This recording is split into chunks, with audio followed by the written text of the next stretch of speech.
জামাই ষষ্ঠী উপলক্ষে আজ ঘরেতেই বানালাম গন্ধরাজ চিকেন। তো এখানে চিকেনটা আমি ধুয়ে পরিষ্কার করে নিয়েছি। তো এর মধ্যে আমি নুন, গোলমরিচ গুঁড়ো, টক দই, আদা রসুন কাঁচা লঙ্কা পেস্ট আর গন্ধরাজ লেবুর যে উপরের সবুজ অংশটা আছে ওটা ঘষে দিয়ে দিলাম, আর দিলাম গন্ধরাজ লেবুর রস, আর দিয়ে দিলাম এখানে একটু সর্ষের তেল।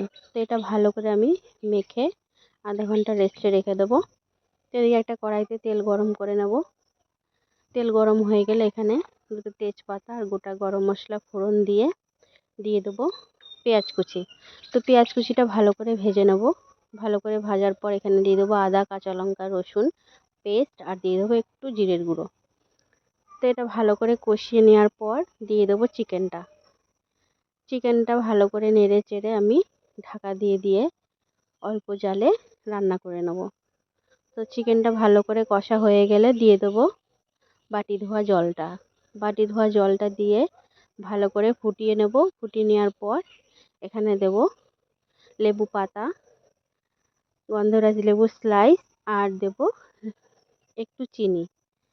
তো এটাও আমি 10 মিনিট ভালো করে ঢেকে রান্না করে নেব। রান্না করে নেওয়ার পরে নামানোর আগে একটু গরম মশলা ছড়িয়ে একটা পাত্রে নামিয়ে নেব। তো তৈরি হয়ে গেছে জামাই ষষ্ঠী স্পেশাল গন্ধরাজ চিকেন। কেমন হয়েছে অবশ্যই জানাবেন।